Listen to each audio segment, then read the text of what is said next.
Hi everyone, this is Jim. Welcome to this final round coverage of the 2015 U.S. Chess Championship taking place in St. Louis, Missouri. So going into the final round, the two top players were Hikaru Nakamura at 7 points and Ray Robson a half a point behind at 6.5 points. And then in third place, we had Alexander Onashuk. So in this round, Hikaru Nakamura faced off with Onashuk in a very interesting game. I'll talk some more about that at the end of this video, but I wanted to focus on the game between Timur Gareev with the white pieces and Ray Robson with the black pieces. So Ray, just a half a point behind, absolutely needs a win in order to even have a chance at winning the title.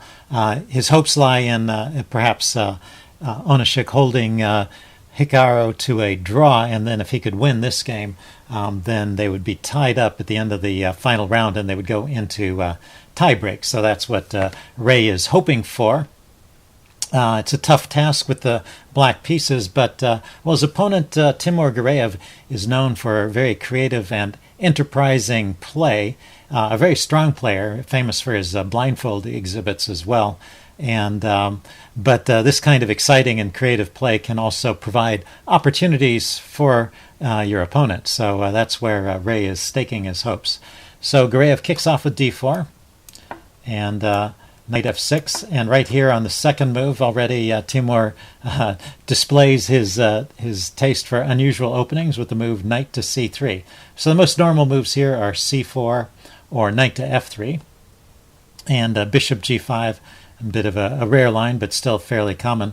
Knight to c3 is the fourth choice, and this introduces the Richter-Veresov attack. So after a couple of moves, let's show this. This will kind of display the main idea of the opening. If you look at this position and imagine it with the colors reversed, it's like black here is playing the Queen's Gambit declined, and white is playing the Chigorin defense to the Queen's Gambit declined. So it's like a Chigorin defense with colors reversed, with the knight here on c3 and the bishop on g5. And in this kind of opening, white is going for piece activity over positional advantages. He's willing to give up and make some positional concessions, for example, giving up the bishop pair in order to get active play for his pieces. And he starts off with that plan right away with exchanging the bishop for the knight. He just takes that knight off. Ray takes back with the g-pawn, and now if black can survive the oncoming complications, in the long run black stands pretty well. He's got open files and he's got the two bishops. So there's some long-term advantages for white, but in the meantime, there are long-term advantages for black. But in the meantime, white can play actively and get a lot of piece play. So e4, just opening up the position immediately. D takes e4 is the move. And now not taking back on e4 with the knight, that would actually that would lose the d-pawn. So d takes c5, a way to maintain material equality for the moment. And now queen a5. Black is also playing actively, not going to lay around and have white have all the fun. And this is a known line. The normal moves here for white are queen to h5 or queen to d5, holding on to the c-pawn, which is under attack, and just an active and, in this case, central square for the queen. But, Gareev has something different in mind. He plays this move, bishop to b5 check. And so already on move 7, we're out of my opening database here. So a novel move. But Ray just plays bishop to d7. It looks like Ray can defend this okay. a4, holding on to the bishop, not wanting to trade too much right away. And Ray kicks the bishop with a6. And now a very interesting move. Now the chess engine thinks the best course for white is just to go ahead and exchange bishops. But, like I said, Timur is a very creative player, and he comes up with a really interesting way of defending the bishop on b5. He plays the move rook to a3. So just to explain what's going on here, if bishop takes bishop, then we have pawn takes. The queen is under attack from the rook, so queen drops back. And now this is a good position for white. He hasn't given up any material. He's got some advanced pawns on the queen side. This pawn is pinned. And black has been forced back. All his pieces are undeveloped. So suddenly white has a big lead in development. This is kind of a dream position for white. So that's no good. And taking with the pawn is even worse, because what happens here is that this line, the A file, opens up, and because the rook is supported by a pawn, the queen can't take the rook. The queen has to retreat, and wherever it goes, white can nab the rook in the corner and just be up a piece. So the bishop is just safe for now. So Ray, however, is not fazed by any of these strange tactical ideas. He just continues developing normally. He plays knight c6, and now Timur has to develop too. Knight g to e2, get some pieces out. e6, opening up a line for the bishop and taking a look at the c-pawn here. And, well, Timur comes up with another creative idea. Actually, the chess engine is saying the best idea here is probably just to go ahead and sacrifice that c-pawn. I'll play the move knight d4 and try and get some compensation with exchanges on the c6 square. Well, anyway, that's not the way Timur felt like playing it. He wanted to play a pawn sack, and he didn't want to sack the c-pawn. He finds a way to sacrifice the b-pawn instead. So he plays pawn to b4, and now the queen could retreat, but this is, the kind of thing that white is looking for. Now, the move here is just to take the pawn, and of course you have to calculate ahead that your queen isn't getting trapped, but it turns out after rook b3, the queen goes back to a5. It has a retreat diagonal here back to d8. And, well, white has gained a few tempos for his pawn, but not a whole lot. It looks like black's position is still pretty secure. And the bishop is still under attack from the pawn. So probably retreating that bishop might be in order. But, well, that's not the way Gareev plays this. In fact, where else can the bishop go? I guess the bishop would have to exchange itself on c6. Going back to c4 here doesn't look so great. But anyway, Gareev decides to sacrifice the whole piece at this point and just castles. So this is pretty interesting. There actually is quite a bit of compensation for the piece. Maybe not quite enough, but the idea is not to take back here on b5, but rather to grab the central pawn on e4. And now white's pieces are starting to take a look at black's king side at a point in time when black's queen is offsides. So it looks a little bit dangerous, but with careful play, first of all, the f6 pawn is under attack, so bishop to e7 defending, and now a takes b5, getting the pawn back. I was saying, with careful play, it looks like black can just hold this position and emerge a piece up. So the knight goes to e5, preparing to come over and defend the king side. White continues to bring his pawn forward and also, brings his pieces forward, brings the knight to c3, also defending the b4 pawn. He doesn't want to give up more material at this point, but just get the attack going. Rook to c8, getting the rook on an active file and taking a look at the c-pawn. And now queen to d4, defending the c-pawn, centralizing the queen. And right here, the queen drops back to c7. And I think the problem is that white, although it looks like all of his pieces are active, they're just not quite, the threats are not quite developing fast enough, and black has just enough time to organize a defense. And this is why it turns out okay. White pushes on with the move c6. Gareev tries this trick. After taking the pawn, he doesn't take back, but he pushes on with c6, trying to produce some discoordination of white's pieces.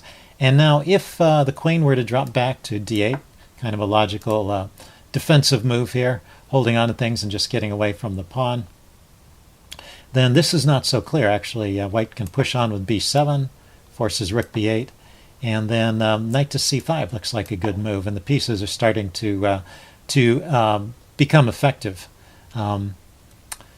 The chess engine is even recommending sacrificing a piece back with knight to f3 as a way to counter this idea here. Although bishop takes c5 is possible too. Bishop takes, queen takes. And it looks like black is still holding on here, but, well, white definitely has real compensation in this position. So, but Ray doesn't play that passively. In fact, seeing that his queen is under attack, instead of retreating the queen, he counterattacks white's queen by pushing his pawn to c5. So now both queens are hanging. And now Gareev is not interested in the queen trade. That would probably help Black. Black would probably win that endgame. So he continues with sacrificing another piece. Knight takes f6 check. And after bishop takes f6, moving his queen away from the pawn and attacking the bishop. So Black's queen is under attack. The bishop on f6 is under attack. But there's one move that holds on to everything, queen to d8. And it looks like Black is surviving the attack and now is up 2 pieces. So after knight e4, at this point, Ray makes the practical decision of giving back a little material in exchange for security of his king, a very good choice. Now, the chess engine is indicating that actually bishop to g7 here is still playable, and it's possible to try and hold on to all the material. But this move, knight to g6, is also quite a good move. Just setting up for secure kingside here and giving a piece back and remaining 1 piece up at least. Now, the best move for white in this position is just knight takes f6. But the problem with this is that, well, this comes with a check, but this leads to a sequence which is a lot of material comes off. So king to e7, and the best way to try and take advantage of the king position is queen to g5, setting up threats along this diagonal of discovered attacks. h6, kicking the queen. And now knight to d5. The queen doesn't have to move right away as long as you've got a double check. The double check forces the king to move. Because even though both pieces are hanging, Black can only take one of them and the king would still be in check. So the king has to move, but king to f8 holds, and really white at this point is forced to trade queens to avoid losing even more material. And then this allows the knight to retreat, or to go forward actually, knight to c7. And this is a position where white is still a piece down, but he has a strong pawn. And an interesting looking knight position here.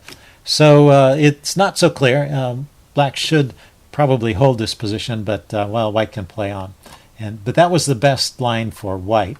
What Gareev chose here was to try and keep the position more complicated, but this is just too much. He's now down 2 pieces with not enough compensation. So Black can save the bishop now, a bishop to e5. Putting it on a central post, looking at b8 if necessary to catch the pawn that's trying to queen. Rook to d1, activating the last piece. Queen to e7, unpinning. The bishop was pinned there. And now b7, pushing forward, and rook to b8, stopping the pawn. So at this point, it appears the attack gradually runs out of steam. Gareev tries rook b6, and Robson just castles here. So finally, on move 26, completing his development in castling.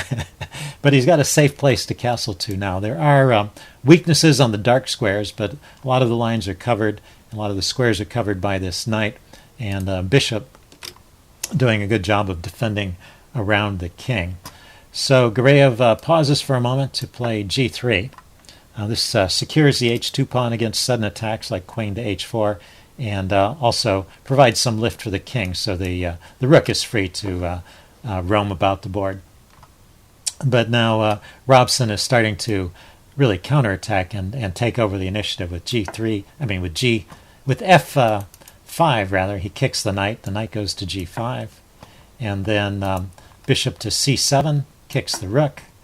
And Gareev, as if he can't stand being pushed around, decides to try one more sacrifice. He gives up the exchange here. Rook takes, bishop takes, and rook takes pawn. It's not a bad sacrifice. It's just that too much material has already been given up. His remaining 3 pieces are all now active and attacking, in positions to attack the black king. But there's enough force around the king to hold off the attack, and there's even a couple of pieces in reserve to hold off the b pawn. So black is just doing fine here. In fact, black plays bishop d8, threatening to trade off this knight, one of the last attacking pieces. Queen goes to b3, setting up another discovered check along this diagonal, but the king just moves out of the threatened check to h8. And after queen to c3 check, black can interpose his queen with queen to d4, just blocking that diagonal. Queen nicely supported by the pawn. And there's nothing more here. Gareev plays one more move, I guess a spite check, you might call it. He throws a knight f7 check. But, well, the knight can just be taken there. That's really kind of a meaningless move. And then with that move, he resigned. So that's how the game ended. So Robson did his part. He won the game, did his best to get in contention. But Hikaru Nakamura played a very interesting game against Onashuk. Hikaru, with the white pieces, played the Scotch Gambit, one of those openings from the 19th century. And GM Grandmaster Daniel King did a nice job of annotating that game. I'll put a pointer to it in the description. He compares some lines in the game to a line played by Anderson. So he's really in the spirit of this 19th century opening. Pretty interesting way to play.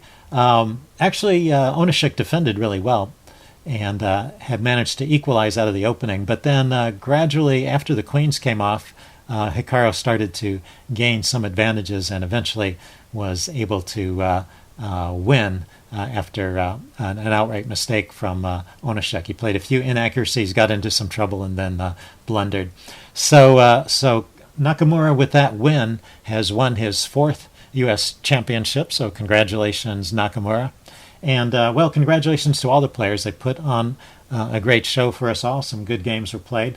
I have to mention that Wesley So, after some upsets and that forfeiture, he managed to win his last two games and finished in third place with 6.5 points, 1 point behind Ray Robson. So excellent showing from Wesley So as well, especially under these circumstances. And then Alexander Onashuk finished in fourth place with 6 points. So that's how everything wound up. Hope you guys enjoyed this series of videos on the U.S. Championship, and I will see you again soon. Bye.